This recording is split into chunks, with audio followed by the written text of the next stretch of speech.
Bonjour ma reine, bienvenue sur Empire intérieur, ma reine, l'espace où nous mettons en lumière les injonctions invisibles de notre époque, celles qui se déguisent en liberté mais qui, en profondeur, épuisent l'âme et fragmentent l'identité. Avant d'aller plus loin, je t'invite à aimer cette vidéo, à la partager avec quelqu'un qui se sent écrasé par la pression d'être tout, seul, sans appui, et à t'abonner à la chaîne. Chaque partage est une respiration offerte à celles qui portent un poids intérieur trop lourd. Aujourd'hui, nous parlons d'un dogme central de la modernité, l'idée que tu dois te définir toi-même, sans aucune limite, sans aucun cadre, sans aucune autorité extérieure. Plus de frontières, plus de repères hérités, plus de structure. Juste toi, face à l'immensité de ce que tu pourrais être. Ce discours est présenté comme une émancipation. On te dit que toute limite est une violence, que tout cadre est une oppression, que recevoir une identité, une direction ou une vérité serait une soumission. Alors tu dois tout créer seul, ton sens, tes valeurs, ta morale, ta vision, ton identité. Rien ne doit te précéder, rien ne doit te dépasser. Ce que la société ne dit pas, c'est que ce discours n'est pas neutre. Il déplace toute la charge existentielle sur l'individu. Il supprime les repères collectifs, spirituels, symboliques, puis reproche à la personne de ne pas savoir qui elle est. Le système retire les fondations, puis accuse l'âme de vaciller. Mais ma reine, ce que l'on appelle liberté devient ici une charge écrasante. Car si tout est possible, alors rien n'est ontologique. Si tout dépend de toi, alors tout repose sur toi. Tu n'as plus le droit de douter, car douter reviendrait à reconnaître que tu as besoin d'un appui, et ce besoin-là est devenu honteux. À l'intérieur, quelque chose se fissure. La personne ne se sent jamais assez définie. Elle se surveille, s'analyse, se corrige en permanence. Elle vit avec l'angoisse de se tromper de version d'elle-même, comme si un mauvais choix pouvait l'enfermer à jamais. Tu dois savoir qui tu es. Tu dois savoir ce que tu veux. Tu dois t'auto-définir en permanence. Et si tu hésites, c'est que tu n'es pas assez consciente. Ce discours crée une violence intérieure silencieuse. L'obligation d'avoir une réponse à tout le temps. Il n'y a plus d'espace pour le flou, la maturation, l'attente. Ne pas savoir devient une faute. Être en recherche devient une faiblesse. L'absence de cadre ne t'ouvre pas un espace de jeu. Elle t'expose au vertige. Chaque choix devient une déclaration identitaire. Chaque décision devient définitive. Tu ne choisis plus simplement une direction, tu choisis qui tu es censé être. Et cette pression constante finit par user l'âme. La personne commence alors à ressentir une fatigue existentielle profonde. Pas une fatigue physique, mais une lassitude de devoir sans cesse se définir, se justifier, se repositionner. Elle n'habite plus sa vie. Elle la conceptualise. Ma reine, trop de liberté abstraite engendre une angoisse diffuse, une solitude existentielle profonde. Tu es libre, mais seul face à l'immensité. Libre, mais sans sol. Libre, mais sans point d'appui intérieur. Tu avances dans un champ infini de possibles sans boussole, sans carte, sans chemin. Ce que l'on appelle autonomie totale devient en réalité une déconnexion. Plus rien ne te porte, plus rien ne te précède, plus rien ne te dépasse. Tu es obligé d'être la source de tout, y compris de ce que tu n'as jamais appris à donner. Cette liberté totale se transforme alors en fatigue intérieure. Tu réfléchis trop, tu doutes trop, tu remets tout en question.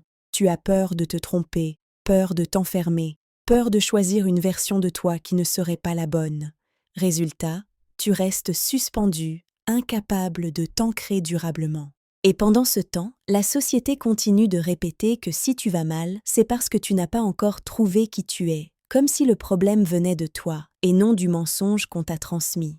Pour comprendre jusqu'où ce vertige peut mener, regardons l'exemple de Jim Carrey, figure emblématique du succès et de la liberté moderne. Célèbre, riche, reconnu mondialement, il avait accès à toutes les possibilités. Plus aucune contrainte extérieure. Et pourtant, il a traversé de longues périodes de dépression, de vide profond et de perte de sens. Il a expliqué que cette liberté totale l'avait confronté à une question insupportable. Si je peux être n'importe qui, alors qui suis-je vraiment? Sans cadre, sans identité reçue, sans repère stable, il s'est retrouvé face à un néant intérieur. La possibilité infinie ne l'a pas libéré, elle l'a désorienté. Il a raconté se réveiller le matin sans désir réel, malgré le succès, malgré la reconnaissance, malgré l'argent. Il ne manquait de rien extérieurement, mais intérieurement, tout semblait vide de consistance. Plus aucun rôle ne suffisait à lui dire qui il était réellement.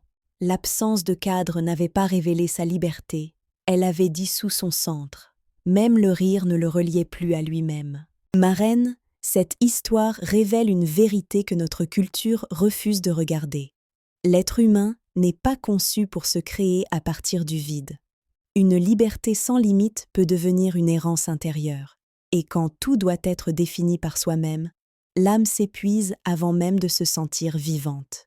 Ma reine, pour sortir de ce mensonge, il faut d'abord oser regarder une vérité libératrice, mais profondément contre-culturelle. La liberté ne naît pas de l'absence de limites, mais de la présence de fondations solides. Ce n'est pas le cadre qui enferme, c'est le vide.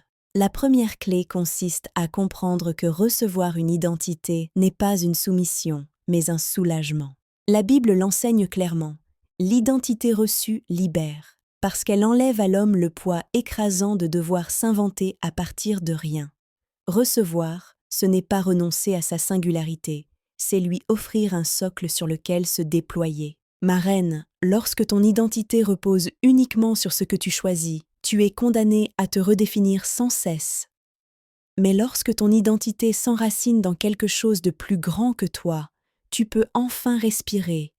Tu n'as plus besoin de prouver que tu existes pour habiter ce que tu es. La psychologie moderne confirme cette sagesse ancienne. Trop de choix fatiguent le cerveau, augmentent l'anxiété et diminuent la satisfaction intérieure. Le cerveau humain a besoin de cadres clairs pour se sentir en sécurité. Les limites ne réduisent pas la liberté intérieure, elles la rendent viable. La deuxième clé, ma reine, est de réhabiliter le cadre comme un allié. Un cadre sain n'est pas une prison, c'est une structure protectrice. Comme les racines d'un arbre permettent à ses branches de s'élever sans se briser, les limites permettent à ton identité de croître sans se dissoudre. Concrètement, cela commence par identifier ce qui te structure plutôt que ce qui t'écrase. Quelles valeurs te stabilisent? Quels engagements te donnent de la paix au lieu de l'angoisse? Quelles routines te soutiennent au lieu de t'enfermer? Ce discernement est un acte de maturité intérieure. La troisième clé est d'accepter que tu n'as pas à tout décider seul. La culture moderne glorifie l'indépendance totale, mais elle oublie que l'être humain est un être relationnel. S'appuyer sur une sagesse transmise, une tradition spirituelle, une philosophie éprouvée ou un cadre symbolique n'est pas une faiblesse, c'est une intelligence. Ma reine, il est profondément reposant de reconnaître que certaines vérités ne dépendent pas de ton humeur, de ton énergie ou de ta performance. Elles te précèdent, elles te portent, et elles te libèrent de l'obsession de devoir être tout le temps. Un outil puissant consiste à réduire volontairement le champ des possibles. Trop d'options créent la paralysie. Choisis quelques axes clairs, ce qui compte vraiment, ce que tu veux honorer, ce que tu refuses désormais de remettre en question chaque matin. Cette réduction n'est pas une perte, c'est un apaisement. Ma reine, la paix intérieure vient souvent non pas de ce que l'on ajoute, mais de ce que l'on cesse de devoir porter. Côté lecture, The Paradox of Choice de Barry Schwartz, Man's Search for Meaning de Viktor Frankl et La fatigue d'être soi d'Alain Ehrenberg éclaireront ton chemin. Un exercice simple mais profond consiste à te poser cette question chaque jour. Sur quoi ai-je le droit de m'appuyer aujourd'hui? Cette question inverse le mouvement intérieur. Elle te sort de l'obligation de tout produire et t'autorise à recevoir. Ma reine, plus tu acceptes les limites justes, plus ton énergie se concentre. Plus tu acceptes les cadres qui te protègent, plus ton esprit se calme. Plus tu acceptes de ne pas être la source de tout, plus tu te sens vivante. La vraie liberté n'est pas de pouvoir être n'importe qui, mais de pouvoir être quelqu'un, enraciné, cohérente, habité. Une liberté sans cadre disperse. Une liberté structurée unifie. Et si le cadre n'était pas une prison, mais un appui? Souviens-toi, ma reine, la liberté ne commence pas à l'extérieur, mais dans l'espace intérieur où tu choisis la vérité. À très bientôt sur Empire intérieur, là où on ne construit pas une image, mais un royaume intérieur solide et libre.